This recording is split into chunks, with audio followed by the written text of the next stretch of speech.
मैंने अपने अंकल के साथ सी फूड के बिजनेस में पार्टनरशिप की। एक साल में हमने लगभग 28 लाख युआन का प्रॉफिट किया। साल के आखिर में जब प्रॉफिट बांटने की बारी आई तो उन्होंने मुझे सिर्फ 1,20,000 दिए। उनका कहना था कि जगह उनकी थी, इन्वेस्टमेंट उन्होंने की थी और मैंने सिर्फ मेहनत की थी। 1,20,000 कम नहीं होते। मैंने कुछ नहीं कहा। वो पैसे मैंने अपनी जेब में रख लिए, जो उनकी कमाई का एक छोटा सा हिस्सा भी नहीं थे। मैंने मन में सोच लिया कि ठीक है, जैसा वो कहेंगे मैं वैसा ही करूंगा। उन्हें लगा कि मैं बेवकूफ हूँ और हमेशा उनके लिए सस्ते में काम करता रहूं, लेकिन उन्हें नहीं पता था कि उन पैसों से मैंने ठीक सामने वाला बड़ा सा कोल्ड स्टोरेज किराए पर ले लिया। जब उन्होंने ये देखा तो उनका चेहरा एकदम पीला पड़ गया। मैंने शटर गिरा दिया और कहा, अंकल अब से हम दोनों अपना अपना देखेंगे। कहते हैं कि उस रात वो सुबह तक अपनी दुकान पर ही बैठे रहे और कैलकुलेटर पर हिसाब लगाते रहे। अरे यार, साल का प्रॉफिट था 28,50,000। एक साल में 365 दिन होते हैं। हम दोनों ने शिफ्ट में काम किया और सी फूड टैंक्स की रखवाली करते हुए एक पल के लिए भी नहीं सोए। कुल ट्रांजैक्शन 50 लाख से ज्यादा का था। नेट प्रॉफिट लगभग 29 लाख था, कुछ हजार कम। 28,50,000 का आंकड़ा सही है। दुकान मेरी थी, इन्वेस्टमेंट मैंने की थी और बड़े होटल्स के साथ रिलेशनशिप भी मैंने ही संभाली थी। उन्होंने सिर्फ मेहनत की थी। उन्होंने मेरी तरफ देखा और फिर बोले, मुझे ऐसे मत देखो। अगर मैं किसी और हेल्पर को रखता तो ज्यादा से ज्यादा 10,000 युआन महीना देता। साथ ही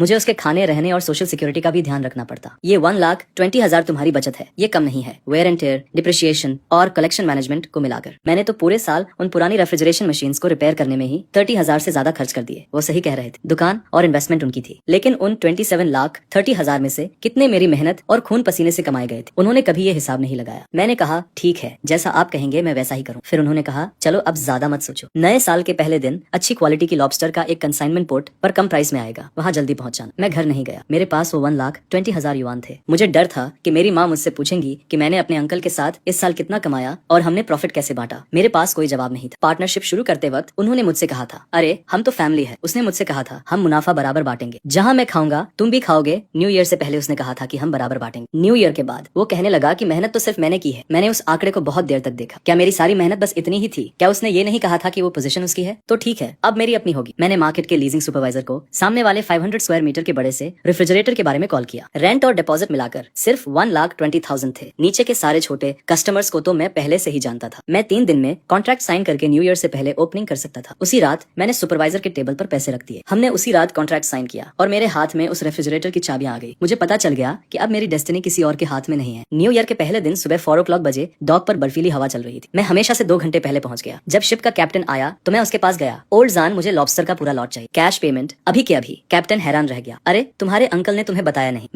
मैंने कैश का बंडल निकाला और कहा, अब मैं अपना बिजनेस खुद कर रहा हूँ। मैं 5% ज्यादा प्राइस दूंगा। इंस्पेक्शन और लोडिंग मैं खुद करूंगा। आपको 1 मिनट भी वाइट नहीं करना पड़ेगा। कैप्टन ने मेरी तरफ देखा और कुछ सेकंड्स के लिए साइलेंट हो गया। जब मेरे अंकल डॉक पर पहुंचे तब तक फर्स्ट क्लास लॉबस्टर का पूरा लॉट मेरे रेफ्रिजरेटेड ट्रक में लोड हो चुका था। वो खाली डॉक पर खड़े होकर गुस्से से लाल हो रहे थे। ये सब क्या है? मैंने ट्रक का डोर बंद किया और कहा, अंकल आपने ही तो कहा था जिसकी जितनी एबिलिटी। Happy new year. मैं एक अच्छी स्टार्टिंग करना चाहता था। कार स्टार्ट हुई और रियर व्यू मिरर में मेरे अंकल की इमेज छोटी होती चली गई। मुझे पता था कि अब उनके और मेरे बीच कॉन्फ्लिक्ट पूरी तरह से सील हो चुका था। मैं लॉबस्टर्स को रेफ्रिजरेटर में ले गया और पूरी रात सॉर्टिंग करता रहा। गुड्स की क्वालिटी बहुत एक्सीलेंट थी। सबका वेट 750 ग्राम से ज्यादा था और क्लॉज भरे हुए थे। सॉर्टिंग खत्म करने के बाद मैंने मार्केट के रिटेल कस्टमर्स के ग्रुप में एक मैसेज सेंड किया। आधे घंटे से भी कम टाइम में 10 से ज्यादा लोग रेफ्रिजरेटर के सामने जमा हो गए। ये वो सारे कॉन्टैक्ट्स थे जिन्हें मैंने पूरे ईयर में कल्टीवेट किया था। मैंने जिनकी भी हेल्प की थी, मुझे वो सब परफेक्टली याद है। मैंने जैसे ही माल की जांच की, रिटेलर्स ने अपने ऑर्डर्स दिए। मैं मार्केट प्राइस पर बेच रहा था, बिना किसी एक्स्ट्रा चार्ज या होर्डिंग के। सिर्फ 2 घंटे में लॉबस्टर का पूरा स्टॉक बिक गया। मुझे 43,000 का नेट प्रॉफिट हुआ और मेरी पहली इन्वेस्टमेंट वापस मिल गई। एक्वाटिक कोल्ड स्टोरेज ऑफिशियली शुरू हो गया। सुबह 10 बजे मुझे मेरे अंकल का कॉल आया। मैंने जवाब नहीं दिया। इसके तुरंत बाद पूरे मार्केट में रूमर्स फैलने लगे कि मैंने अपने अंकल से झगड़ा कर लिया है और अपना खुद का स्टॉल खोल लिया है। मेरे अंकल ने धमकी दी कि जो कोई भी मुझसे बिजनेस करने की हिम्मत करेगा वो उनसे माल लेना भूल जाए। अपने अंकल को नाराज करके मैं इस मार्केट में कैसे सर्वाइव कर पाऊंगा। दोपहर से ही रिटेलर्स ने अपने ऑर्डर्स कैंसिल करने के लिए कॉल्स करना शुरू कर दिया। सब अर्जेंट टोन में बात कर रहे थे। कह रहे थे कि उनके घर में कुछ प्रॉब्लम है और वे फिलहाल माल नहीं खरीदेंगे। मैं समझ गया कि क्या हो रहा है। मैंने और कुछ नहीं कहा और पूरी डिपॉजिट वापस कर दी। दोपहर 3 बजे मेरे अंकल मार्केट के कुछ पुराने स्टॉल ओनर्स के साथ आए और मेरे कोल्ड स्टोरेज का एंट्रेंस ब्लॉक कर दिया। उंगली दिखाते हुए उन्होंने मुझे एहसान फरामोश कहा। उन्होंने कहा कि उन्होंने मुझे गांव से निकाला, मुझे बिजनेस करना सिखाया और मैं उन्हें गलत तरीके से पे कर रहा हूँ। लोग हमें घेरने लगे। सब ड्रामा देखने को बेताब थे। मैंने उनसे 1,20,000 युआन के बारे में बहस नहीं की। मैंने बस उनसे कामली पूछा कि वो क्या चाहते हैं। अंकल कुछ देर के लिए चुप हो गए, लेकिन आखिरकार धमकी दी कि मार्केट के शिप्स के कैप्टन और बड़े कस्टमर्स मुझसे डील करने की हिम्मत नहीं करेंगे। उन्होंने कहा कि मैं बंद होने का इंतजार करूं। वो मुड़े और चले गए। दूसरे ओनर्स भी उनके पीछे चले गए और धीरे धीरे भीड़ छट गई। फुसफुसाहटें जारी रही। मैं कोल्ड स्टोरेज के सामने खड़ा होकर उनकी पीठ को देखता रहा बिना किसी रिएक्शन के। मैं 1 साल से इस मार्केट में स्ट्रगल कर रहा। कौन सा शिप कब डॉक करता है, किस रिटेलर को किस माल की जरूरत है, मुझे सबसे बेहतर पता है। मेरे अंकल को लगता है कि उन्होंने मेरी लाइफ कंट्रोल कर ली है, लेकिन उन्हें नहीं पता कि ट्रू रिलेशंस मेहनत से कमाए जाते हैं, वो थ्रेट से नहीं टिकते। उस रात मैंने अपना साइन बोर्ड टांग दिया, थोक एजी जलीय उत्पाद। 5 बड़े अक्षर सीधे मेरे अंकल के स्टॉल की ओर देख रहे थे। रात की रोशनी में चमकते हुए मैंने मार्केट के एंट्रेंस पर एक नोटिस भी चिपका दिया, जिसमें एक ऑपरेटर की भर्ती की जा रही थी। मुझे महीने के 12,000 का सैलरी मिलता है, जिसमें खाना, रहना और सोशल सिक्योरिटी भी शामिल है। अगर काम अच्छा रहे तो साल के अंत में बोनस भी है। अगली सुबह शाओलिन नाम का एक लड़का जॉब के लिए अप्लाई करने आता है। वो अपने गाँव से पहली बार काम करने निकला था, जिसकी आंखों में वही चाहत दिखती है जो सालों पहले मेरी आंखों में थी। मैंने उसके हाथों को देखा जो वर्क से भरे हुए थे। वो हार्ड वर्क करने वाला इंसान था। मैंने उसे तुरंत हायर कर लिया और कहा कि आज दोपहर से काम शुरू कर दो। शाओलिन के जाने के बाद मैं कोल्ड स्टोरेज में इन्वेंटरी चेक करने लगा। रेफ्रिजरेशन मशीन्स की आवाज आ रही थी। टेम्परेचर 5 डिग्री से नीचे स्टेबल था। मैंने अपने अंकल की दुकान को देखा जो दूसरी तरफ थी। वो जगमगा रही थी, लोग अंदर बाहर आ जा रहे। वो बिजनेस बहुत अच्छा चल रहा था, लेकिन मैं जानता था कि मेरे बिना वो पुरानी रेफ्रिजरेशन मशीन्स ज्यादा दिन नहीं चल पाएंगी। पिछले समर में जब बहुत गर्मी थी तो उन्हें सिर्फ अकाउंट देखना और रिलेशनशिप बनाना आता था। मैंने अपना मोबाइल निकाला और कॉन्टैक्ट लिस्ट खोली। मैंने 1 दर्जन से ज्यादा शिप कैप्टन्स के नंबर सेव किए थे जिनसे मैं इस साल मिला था। मेरे अंकल को लगता है कि लोकल सप्लाई कट करके वो मेरा गला घोंट सकते हैं, लेकिन उन्हें नहीं पता कि ये वर्ल्ड बहुत बड़ा है और यहाँ सिर्फ एक डॉक नहीं है। कोल्ड स्टोरेज से बाहर निकलकर मैंने मेटल शटर गिरा दिया और लॉक लगा दिया। कल सुबह 3 बजे मुझे 200 किलोमीटर दूर नांगन पोर्ट जाना है, जहाँ एक कैप्टन ने मेरे लिए फ्रेश फ्रोजन फिश का एक लॉट रखने का प्रॉमिस किया है। ओपनिंग के तीसरे दिन मेरी मॉम आती है। वो कोल्ड स्टोरेज के सामने एक थर्मोस लेकर खड़ी थी। उनके बाल न्यू ईयर से भी ज्यादा व्हाइट हो गए थे। मैं शाओलिन के साथ सामान काउंट कर रहा और उन्हें देखकर लगभग रजिस्टर बुक गिर ही गया था। मेरी मॉम ने कुछ नहीं कहा, बस थर्मोस को टेबल पर रख दिया। उसमें रिब सूप था जो मुझे सबसे ज्यादा पसंद है। उन्होंने चारों ओर देखा, इस 500 स्क्वायर मीटर के कोल्ड स्टोरेज को देखा और वॉल पर टंगे एजी के साइन को देखा। उनकी आंखें लाल हो गई। तो मैंने शाओलिन को काम करने के लिए कहा और अपनी मॉम के लिए एक चेयर खींच दी। वो चुपचाप बैठी रही। फिर फाइनली मुझसे पूछा कि क्या ये सच है कि मेरा झगड़ा मेरे अंकल से हुआ है। मैंने हाँ में सिर हिलाया। इसके थोड़ी देर बाद मेरी मॉम साइक करते हुए कहती है कि कल अंकल घर आए थे। वो मेरे सामने 2 घंटे तक रोए और कहने लगे कि मैं कितना अनथॉकफुल हूँ। कहानी कुछ ऐसी शुरू होती है कि 1 साल तक मेरे साथ कड़ी मेहनत करने के बाद आखिर में मैंने उससे बिजनेस छीन लिया और उसका सारा माल ब्लॉक कर दिया। वो सबको कह रहा था कि मैं उसे बर्बाद कर रहा हूँ, जिस पर मेरी माँ मुझसे कहती है, तेरे चाचा ने मुझे तुझे समझाने के लिए कहा है कि तू कोल्ड स्टोरेज वापस उसे दे दे और उसके साथ काम करना शुरू कर दे। वो तुझे बोनस भी देगा, साल के 2 लाख देगा। ये सब सुनकर मैं कुछ नहीं कहता, बस दराज से एक फाइल निकालकर अपनी माँ को दे देता हूँ। उस फाइल में पूरे साल के मेरे काम का रिकॉर्ड था। हर खरीदारी का बिल, हर मरम्मत का बिल, हर कॉल रिकॉर्ड और फ्रिज के रख रखाव का रिकॉर्ड भी था। मैंने लाल पेन से कुछ जरूरी बातें मार्क की थी, जैसे पिछले साल जुलाई में यूनिट 3 का कंप्रेसर खराब हो गया था। तब मैं 36 घंटे लगातार उसे ठीक करता रहा और मेरा चाचा एसी वाले कमरे में बैठकर ताश खेल रहा था। फिर सितंबर में एक रेस्टोरेंट पर 1.5 लाख बाकी थे। मैं उन्हें वसूल करने के लिए आधे महीने तक भागता रहा। मेरे चाचा ने कहा कि ये तो मेरा काम है। नवंबर में सुबह 2 बजे माल आया। मैंने अकेले ही 3 टन सी फूड उतारा, जिस वजह से मेरी पीठ में 1 महीने के लिए चोट लग गई और मेरे चाचा अगले दिन सिर्फ हिसाब करने आए। मेरी माँ वो सारे रिसीट देख रही थी और उनके हाथ कांपने लगे। मैंने उनसे कहा कि साल के 365 दिनों में से मेरे चाचा के साथ बारी बारी से काम करने के बाद भी असल में 80% काम तो मैं ही करता था। कुल मिलाकर 50 लाख से ज्यादा का टर्नओवर हुआ और 28.5 लाख का नेट प्रॉफिट हुआ। मेरे चाचा ने मुझे 1.2 लाख दिए और कहा कि मैंने सिर्फ मेहनत की है। मेरी माँ की आंखों में आंसू आ गए। उन्होंने फाइल बंद की, उठी और बिना कुछ कहे मुड़कर चली गई। मुझे पता था कि वो कहाँ जा रही है। शाम को 4 बजे मार्केट में चीख पुकार मच गई। मेरी माँ मेरे चाचा की दुकान के सामने खड़ी होकर चिल्ला रही थी और सबके सामने उससे पूछ रही थी कि उसने 1 साल में वहाँ कितना काम किया है और वो 1.2 लाख कैसे दिए गए। मेरे चाचा के पास कोई जवाब नहीं था। वो शुक्रगुजार होना जानता ही नहीं था। दुकान मेरी थी, कैपिटल मेरा था, वो इतना सब कुछ क्यों चाहता था। मेरी माँ ये सुनकर हंस पड़ी और बोली कि जब उसने ये दुकान खोली थी तो 50,000 का शुरुआती कैपिटल उन्होंने ही दिया था। क्या वो ये कर्ज भूल गया? उसने तेरे साथ 1 साल काम किया और तूने उसे ढंग की सैलरी भी नहीं दी। तुझे जरा भी शर्म नहीं आई उसे साल के आखिर में सिर्फ 1.2 लाख देते हुए? मेरे चाचा का चेहरा गुस्से से लाल हो गया। मैं कुछ कहना चाहता था पर मुझसे एक शब्द भी नहीं निकला, जिस पर मेरी माँ मुड़ी और चली गई। मेरे कोल्ड स्टोरेज के दरवाजे से गुजरते हुए वो रुकी, मेरी तरफ देखा और उसकी आंखों में कोई शिकायत नहीं थी, सिर्फ दर्द और एक्सेप्टेंस था। वो सिर्फ 4 वर्ड्स बोली, इसे ठीक से करना। उस रात मैंने अपनी माँ को देखा कि कैसे वो मछलियों को छांटती है, कैसे सी फूड की फ्रेशनेस को जज करती है। वो बहुत सीरियसली सीख रही थी, नोट्स ले रही थी और सवाल पूछ रही थी। उसे देखकर मुझे 1 साल पहले का मैं याद आ गया। उस वक्त मैं भी ऐसा ही था। मुझे लगता था कि अगर मैं तकलीफ उठाने को तैयार हूँ तो मेरे अंकल मेरे साथ ईमानदारी से पेश आएंगे। अब मुझे समझ में आया है कि इस दुनिया में सिर्फ अपनी पोजीशन ही सबसे रिलायबल होती है। रात के 11 बजे मेरे अंकल की दुकान जो ठीक सामने थी अब भी खुली थी। मैंने ग्लास से देखा कि वो अकेले बैठे हुए हिसाब की किताब देख रहे थे और उनके पास रखा रेफ्रिजरेटर अजीब सी आवाज कर रहा था और स्क्रीन पर टेम्परेचर अनस्टेबल दिख रहा था। मैंने अपनी नजरें हटा ली और वेयरहाउस का डोर बंद कर दिया। कल एक अर्जेंट ऑर्डर है, मैं फेल नहीं हो सकता। दुकान खुलने के 5वें दिन मेरी सप्लाई काट दी गई। सुबह 4 बजे मैं हमेशा की तरह सामान लेने घाट पर गया। ओल्ड जान की नाव पहले ही आ चुकी थी, लेकिन मुझे देखकर उसने सिर हिला दिया। उसने मुझसे कहा, मुझे माफ करना, आज का सारा माल तुम्हारे अंकल ने बुक कर लिया है। प्राइस मार्केट से 20% ज्यादा है। मैं शॉक्ड रह गया। मैं दूसरे कैप्टन को ढूंढने के लिए मुड़ा, पर सबको पूछने के बाद जवाब वही था। मेरे अंकल ने मार्केट और दूसरे बड़े दुकानों के साथ मिलकर सारे लोकल सप्लाईज को मार्केट प्राइस से 20% ज्यादा प्राइस पर खरीद लिया था। मैं खाली घाट पर खड़ा रहा, सी फूड की नावों को जाते हुए देख रहा था और मेरे हाथ में सिगरेट जलकर खत्म हो गई। जब मैं वेयरहाउस वापस आया तो शाओलिन मेरा इंतजार कर रही थी। मुझे खाली हाथ देखकर उसके चेहरे पर चिंता दिख रही थी। मैंने उससे ज्यादा कुछ नहीं कहा, बस उसे आराम करने के लिए कहा। मैं ऑफिस में अकेला बैठ गया और अपनी कॉन्टैक्ट लिस्ट देखने लगा। अगर लोकल सप्लाई ब्लॉक हो गई है तो मैं बाहर से से लाऊंगा। मुझे याद आया कि 2 महीने पहले जब मैं नए साउथ पियर पर सामान ट्रांसपोर्ट कर रहा था तो मेरी चेन नाम के एक कैप्टन से मुलाकात हुई थी। उस वक्त उसका माल अच्छे से नहीं बिका था। दिखने में तो अच्छा था पर साइज छोटा था और कोई भी लोकल होलसेलर उसे लेने को तैयार नहीं था। मैंने उसकी मार्केट एनालाइज करने में मदद की। मैंने उसे रिटेल प्राइस कम करने का सुझाव दिया, जिस पर 3 दिन में उसका सारा इन्वेंटरी बिक गया। जाते वक्त बूढ़ा चेन बोला, कभी भी कुछ चाहिए हो तो बेझिझक मानना। मैंने बूढ़े चेन को फोन किया। फोन बहुत देर तक बजता रहा, फिर उसने उठाया। बूढ़े चेन की आवाज नींद में लग रही थी। मैं सीधा पॉइंट पर आया। मैंने उससे पूछा कि क्या उसके पास रिसेंटली कोई माल आया है। मुझे सारा माल चाहिए था, कैश पेमेंट पर। बूढ़ा चेन कुछ सेकंड्स के लिए चुप हो गया और फिर उसने पूछा कि क्या मुझे कोई प्रॉब्लम हुई है। मैंने उससे कुछ नहीं छुपाया। मैंने उसे अपने अंकल की ब्लॉकिंग के बारे में बताया। ये सुनकर बूढ़ा चेन गुस्सा हो गया और बोला कि ये हरकत बहुत शर्मनाक है। उसने मुझे खबर का इंतजार करने को कहा। फोन रखने के बाद सुबह हो चुकी थी। मैं दोबारा नहीं सोया बल्कि कार ली और सीधा साउथ डॉक की तरफ चल दिया। बिना रुके 3 घंटे ड्राइविंग करने के बाद मैं साउथ डॉक पर पहुंचा। सुबह के 10 o'clock बज रहे थे और बूढ़ा चेन पहले से ही एक शिपिंग ट्रक के पास मेरा इंतजार कर रहा था। कार्गो कंपार्टमेंट में ताजी सी फूड भरी हुई थी, जिस पर बूढ़ा चेन मुझे माल इंस्पेक्ट करने के लिए ले गया। ये खेप अभी अभी पोर्ट पर पहुंची थी। कोरल ग्रुपर और हैरी क्रैब थे। क्वालिटी बहुत हाई तो नहीं थी, लेकिन फ्रेशनेस बहुत अच्छी थी। उनके गिल्स अभी भी ब्राइट रेड थे और क्रैब्स के लेग्स स्ट्रॉन्ग थे। मैंने तुरंत डिसाइड किया और सब कुछ खरीद लिया। मैंने 1,80,000 युआन ट्रांसफर कर दिए। उसी वक्त बूढ़े चेन को अपने फोन पर पेमेंट का नोटिफिकेशन मिल गया। उसने मेरी पीठ थपथपाई और कहा, तुम में हिम्मत है। तुम्हारे अंकल जैसे लोग देर सवेर बुरे फंसेंगे। अब से तुम्हें माल चुनने में प्रायोरिटी मिलेगी। मैंने बूढ़े चेन से बहुत देर तक बात की। उसने मुझे बताया कि साउथ डॉक को रिसेंटली ही डेवलप किया गया है और कई लोकल होलसेलर्स को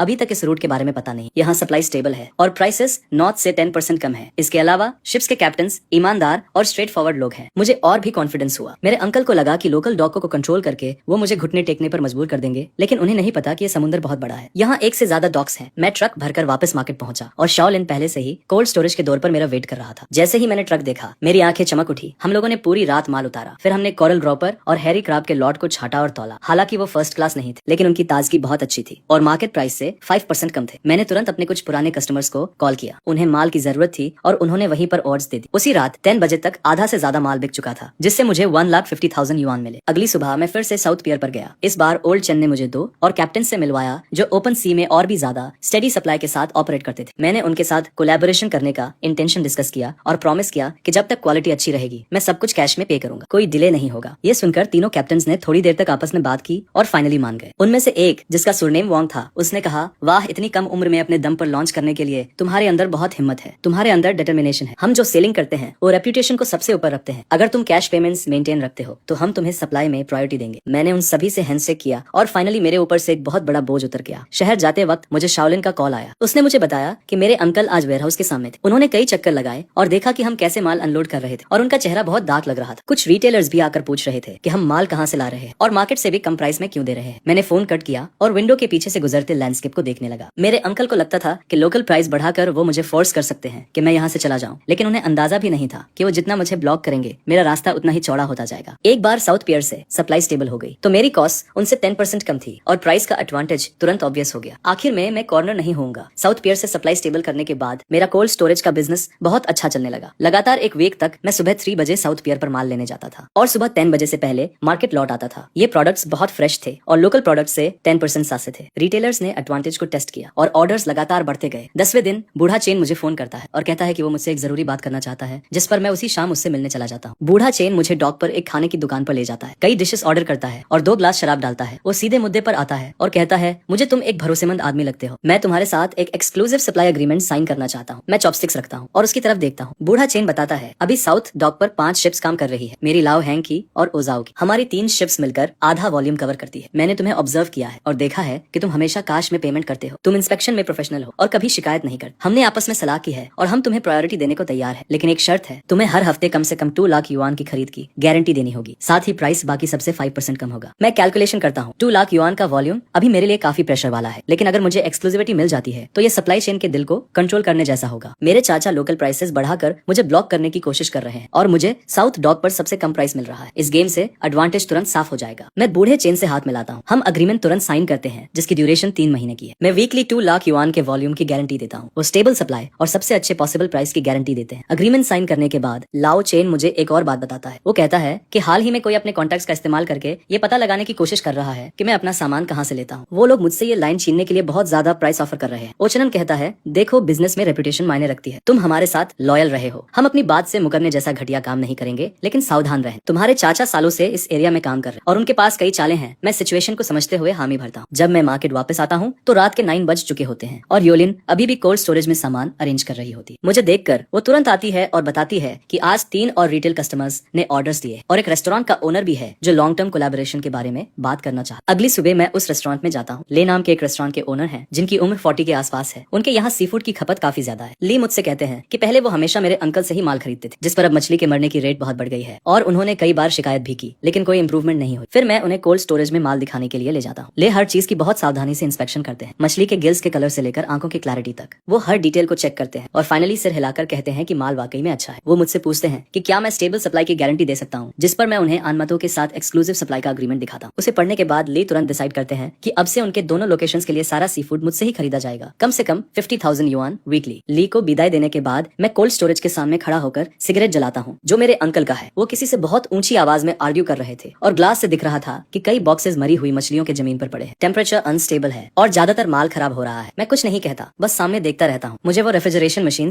रटी हुई है। यूनिट नंबर 3 का कंप्रेसर पुराना है, हर 4 घंटे में टेम्परेचर चेक करना पड़ता है और यूनिट नंबर 2 के कंडेंसर में क्रैक है। जैसे ही समर में लोड बढ़ता है वो गैस लीक करना शुरू कर देता है। मुझे ये सारी डिफेक्ट्स पता है, इसलिए पिछले साल मैं मरी हुई मछली की रेट 3% से कम रखने में सक्सेसफुल रहा। लेकिन मेरे अंकल को ये सब समझ नहीं आता। उन्हें बस अकाउंट का हिसाब और अपनी इन्फ्लुएंस की बातें करना आता है। उन्हें इन मशीन्स की क्वर्क्स का कोई आइडिया नहीं है। मेरे बिना उनकी कंपनी एक ऐसी मशीन की तरह है जिसमें पार्ट्स मिसिंग है। देखने में लगता है कि वो अभी भी काम कर रही है, लेकिन असल में वो कोलैप्स होना शुरू हो गई। उसी रात मेरे वेयरहाउस का डेली कैश फ्लो पहली बार 1 लाख से ज्यादा हो जाता है। जाओलिन एक्साइटमेंट से अकाउंट बुक दिखाता है और कहता है, बॉस इस महीने तो हम जरूर प्रॉफिट कमाएंगे। मैं बुक में नंबर्स देखता हूँ, लेकिन मैं बहुत काम फील करता हूँ। मेरे अंकल के लिए 1 लाख का फ्लो कुछ भी नहीं है। अपने प्राइम टाइम में वो एक दिन में 3 लाख तक कमाते थे। नानमतों से सप्लाई अब स्टेबल हो चुकी है और बड़े क्लाइंट्स भी जुड़ने लगे हैं। अब टाइम है कि धीरे धीरे अपने अंकल का मार्केट शेयर खाया जाए। रात के 3 बजे सामने वाली स्टॉल की लाइट अभी भी जल रही थी। मेरे अंकल वहाँ अकेले बैठे थे, बस मरी हुई मछलियों के ढेर को घूर रहे थे। उनके बगल में रखा हुआ रेफ्रिजरेशन मशीन एक अजीब सी आवाज कर रहा था और स्क्रीन पर टेम्परेचर एकदम फ्लक्चुएट हो रहा था। मैं शटर डाउन करता हूँ, वेयरहाउस बंद करता हूँ और मुझे कल सुबह 3 बजे नानमतों में किंग क्रैब्स की कंसाइनमेंट रिसीव करनी है। एक्सक्लूसिव सप्लाई एग्रीमेंट साइन करने के 3 वीक्स बाद मेरा डेली कैश फ्लो 1,20,000 से ऊपर ही रहता है। उस दोपहर लाओ चंग का मुझे अचानक कॉल आता है और उसकी टोन बहुत सीरियस थी। वो बताता है कि किसी ने नानमतों की सप्लाई खरीदने के लिए मुझसे 20% ज्यादा ऑफर किया है। वो दूसरा आदमी लाओलियू है जो पूरे फिश मार्केट में मेरे अंकल का सबसे करीबी है। मुझे अंदर से एक झटका लगता है। मुझे पता था कि अब मेरे अंकल सीरियस हो रहे हैं। लाओ चंग कहता है, यार वो प्राइस सच में बहुत टेम्पटिंग है, लेकिन हमने बात कर ली है और बिजनेस में रेपुटेशन बहुत इंपॉर्टेंट होती है। अभी तो अग्रीमेंट को 3 वीक्स ही हुए हैं। हम ऐसे अचानक अपना डिसीजन नहीं बदल सकते। मैं तुम्हें बस वार्न करने के लिए कॉल कर रहा हूँ कि इस बार तुम्हारे अंकल पूरी तरह से सीरियस हैं। मैं लाओ चंग को थैंक्स कहता हूँ और उसी रात नानमतो ड्राइव करके चला जाता हूँ। वहाँ तीनों कैप्टन मौजूद। मैं उन्हें डिनर पर इन्वाइट करता हूँ और खाना खाते वक्त मैं प्राइस इंक्रीज के बारे में कुछ भी मेंशन नहीं करता। हम बस इस बारे में बात करते हैं कि फिशिंग कितनी हार्ड जॉब है और मार्केट कैसा चल रहा है। लाओ वान बताता है कि उसका बेटा अगले साल कॉलेज जाने वाला है और अभी भी उसे ट्यूशन फीस के लिए कुछ पैसे कम पड़ रहे हैं। और तभी मैं कहता हूँ, ब्रदर वान मैं ट्यूशन पे कर दूंगा, इसे आप गुड्स की एडवांस पेमेंट समझ लीजिए। इसे हम फ्यूचर सप्लाई से धीरे धीरे डिडक्ट कर लेंगे। लाओ बताता है कि उसकी वाइफ हॉस्पिटल में है और उसे पैसों की जरूरत है। मैं उसे तुरंत 50,000 ट्रांसफर कर देता हूँ और कहता हूँ कि ये पैसे इमरजेंसी के लिए है, कोई जल्दी नहीं है वापस करने की। तीनों कैप्टन मेरी तरफ देखते हैं और उनकी आंखों में कुछ नया सा एक्सप्रेशन था। लाओ चंद अपना ग्लास उठाता है और कहता है, यार तुम तो अपनी बात के पक्के हो। तुम्हारे अंकल चाहे कितना भी ऑफर करें हम नहीं हिलेंगे। मैं उनके साथ टोस्ट करता हूँ और अंदर से बहुत रिलीव्ड फील होता है। मार्केट लौटते लौटते काफी देर हो चुकी थी, जिस पर मैं ऑफिस में बैठकर आगे के प्लान्स बनाने लगता हूँ। साउथ डॉक से सप्लाई तो अब स्टेबल हो गई थी, लेकिन मेरा अंकल हाथ पर हाथ रखकर तो नहीं बैठने वाला था। मुझे डर था कि वो शिप के कैप्टन के पीछे जरूर पड़ेगा और ऐसा ही होता है। आगे मार्केट में रूमर्स फैलने लगते हैं। कुछ कहते हैं कि मेरा सामान कॉन्ट्राबैंड है, क्वारंटीन सर्टिफिकेट्स नहीं है, तो कुछ कहते हैं कि मेरा कोल्ड स्टोरेज स्टैंडर्ड्स पर खरा नहीं उतरता और कभी भी बंद हो सकता है। फिर ये भी अफवाहें फैलती हैं कि मैं कैप्टन का रिश्तेदार नहीं हूँ और मेरे सप्लाई का सोर्स भी अनस्टेबल है। ये सारी बातें इतनी कन्विंसिंगली फैलाई जा रही थी कि कस्टमर्स के कॉल्स आने शुरू हो जाते हैं, जिस पर मैं घबराता नहीं हूँ। मैं सीधे साउथ डॉक के क्वारंटीन सर्टिफिकेट्स, कोल्ड स्टोरेज का बिजनेस लाइसेंस और सप्लाई एग्रीमेंट्स की फोटोज निकालकर रिटेल कस्टमर्स के ग्रुप में भेज देता हूँ, जो देखकर रूमर्स अपने आप ही गायब हो जाते हैं। पर मेरा अंकल तब भी नहीं रुकता है। मार्केट मैनेजमेंट के लोग अचानक मेरे कोल्ड स्टोरेज का इंस्पेक्शन करने आ जाते हैं। वो कहते हैं कि उन्हें एक कंप्लेंट मिली है और उन्हें शक है कि रेफ्रिजरेशन इक्विपमेंट स्टैंडर्ड्स के हिसाब से नहीं है, इसलिए वो इंस्पेक्शन के लिए ऑपरेशंस बंद करने की डिमांड करते हैं। आगे मैं कोल्ड स्टोरेज खोलने से पहले ही प्रिपेयर था। सारे इक्विपमेंट हायर स्टैंडर्ड्स के हिसाब से सेट किए गए थे, चाहे वो क्वारंटीन हो, फायर सेफ्टी हो या एनवायरमेंटल प्रोटेक्शन हो। सारे सर्टिफिकेट्स ऑर्डर में थे। इंस्पेक्टर 2 घंटे तक चेक करता है पर उसे कोई गलती नहीं मिलती और आखिर में वो खाली हाथ चला जाता है। उसे विदाई करने के बाद शाओलिन धीरे से कहती है, बॉस किसी ने देखा कि आपके अंकल ने ही एडमिनिस्ट्रेशन में कंप्लेंट की थी। मैं सिर हिलाता हूँ। मुझे तो पहले से ही इन टैक्टिक्स का अंदाजा था। उस शाम मेरे कोल्ड स्टोरेज का डेली फ्लो 1,50,000 से ऊपर चला जाता है, जो मेरे अंकल के बिजनेस को ऑफिशियली पीछे छोड़ देता है और ये खबर पूरे मार्केट में तेजी से फैल जाती है। हर कोई कमेंट करता है कि मैं सच में जीत गया। शाम होते होते मेरे अंकल के स्टॉल के सामने क्रेडिटर्स का एक ग्रुप इकट्ठा हो जाता है जो उनसे पेमेंट की डिमांड कर रहे थे। इस दौरान मेरी सप्लाई को ब्लॉक करने के लिए मेरे अंकल ने लोकल डॉक पर ऊंचे दामों पर माल जमा करना शुरू कर दिया और कॉस्ट बढ़ाने के लिए दूसरे स्टॉल्स के साथ मिल गया, जिससे उसकी कैपिटल चेन टाइट होने लगती है। मछलियों की मोर्टालिटी रेट हाई बनी रहती है और वो बहुत सारे कस्टमर्स खो देता है। हालात और भी मुश्किल होते जा रहे थे। शाओलिन ने मुझसे कहा, आज फिर तुम्हारे अंकल की कूलिंग मशीन नंबर 3 खराब हो गई। एक पूरा क्राट किंग क्रैब्स मर गए। कम से कम 80,000 का नुकसान हुआ है। मुझे वो कूलिंग मशीन नंबर 3 अच्छी तरह से याद है। पिछली गर्मियों में जब वो पहली बार खराब हुई थी, मैं लगातार 36 घंटे जगा रहा था उसे ठीक करने के लिए। उसका हर एक पार्ट, उसकी हर सनक मुझे पता है, लेकिन अब वो मेरी जिम्मेदारी नहीं है। रात होते ही बॉस ने मुझे कॉल किया और कहा कि उसका एक दोस्त भी मुझसे सामान खरीदना चाहता है। वो शहर में एक और रेस्टोरेंट चेन का मालिक है, हर हफ्ते कम से कम 70,000 का ऑर्डर देगा। मैंने अगले दिन उससे मिलने के लिए हाँ कर दी। कॉल काटने के बाद मैं कोल्ड स्टोरेज के सामने खड़ा हो गया। सामने वाली स्टॉल की लाइट्स अभी भी जल रही थी। शीशे से मैं अपने अंकल को देख सकता था। वो वहाँ अकेले बैठे हुए थे। उनके सामने बिल्स का ढेर लगा हुआ था। ऐसा लग रहा था जैसे उनके बाल और भी ज्यादा सफेद हो गए। उनका फिगर अजीब तरह से थका हुआ लग रहा था। मैंने अपनी नजरें हटा ली और कोल्ड स्टोरेज का दरवाजा बंद कर दिया। कल वाइल्ड येलो